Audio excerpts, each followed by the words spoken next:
2024 has been a remarkable period for global football, featuring several major tournaments and notable achievements. From the Super Eagles of Nigeria forward, Ademola Lookman, to Chiamaka Nnadozie and the Super Falcons, who were recognized for their impressive performances, including a strong showing at the Women's African Cup of Nations. These accolades and awards highlight the exceptional talent and dedication present in Nigeria and the African football, which has contributed significantly to the global football landscape in 2024. The Confederation of African Football Awards ceremony was organized to honor Africa's best performers of the year in Marrakesh, Morocco, on Monday. It's worth noting that since the list of nominees was announced in November, most football entities believe that Lookman was more deserving of the honor than his competitors. CAF Player of the Year, Ademola Lookman, a Nigerian forward playing for Atlanta, won the CAF Player of the Year award. CAF Goalkeeper of the Year, Chiamaka Nnadozie, playing for Nigeria and Paris FC.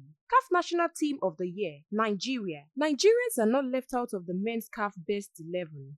3-4-3 formation. Andrel Onana, RF Hakimi, Khalidou Koulibaly, Chancel Mbeba, Muhammad Kudus, Sofiane Amrabat, Frank Kessie, Ves Busema, Mohamed Salah, Victor Osimhen, and Ademola Lookman. From Super Falcons Women's CAF Best 11, 3-4-3 formation, and Lami, Michelle Alozie, Karabo, Dlami, Osinachi Ohali, Leo Boang, Ramalepe, Linda Motalo, Rashidat Ajibade, Ghislaine Chebak, Barbara Banda, Azizat Oshola, Tabitha Chawinga. As the world celebrates these achievements, football continues to unite nations and showcase the limitless potential of talent and teamwork. Stay tuned to NaijaNews TV for more sports stories and exclusive videos.